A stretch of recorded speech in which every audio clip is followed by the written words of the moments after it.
Hello and welcome back to our devotion time on this February 23rd. Our title for today is Sharing Our Stories, and the scripture comes from 2 Corinthians chapter 1, verses 3 and 4. God is our merciful Father and the source of all comfort. He comforts us in all our troubles so that we can comfort others. When they are troubled, we will be able to give them the same comfort God has given us. God uses what we have been through to help us empathize with others. I have seen this in my life as well as in the lives of others. As a matter of fact, that is one of the reasons Lauren and I partnered with Nathan to write Quiet Strength. However, when Nathan first approached me with the idea for a book that God had revealed to him while he was sitting in a church worship service, my response was far from enthusiastic.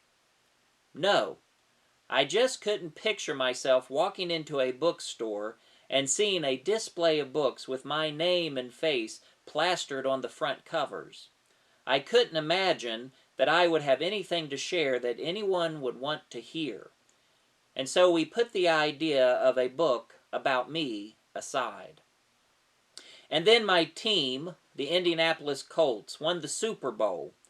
Suddenly, the pressure was enormous from everyone who wanted to write my story.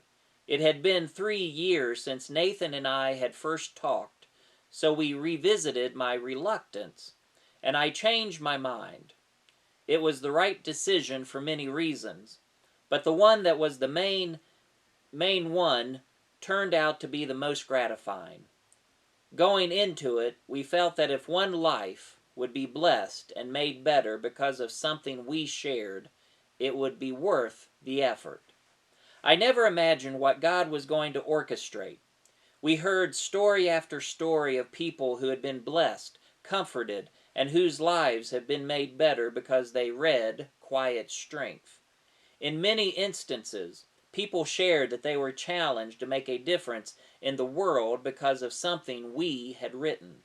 I was humbled by many things through the process, including seeing the book become a New York Times bestseller.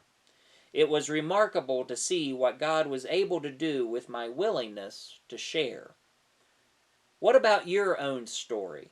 It may never appear in print, but that doesn't mean it won't touch someone's life. The person God specifically wants to hear it.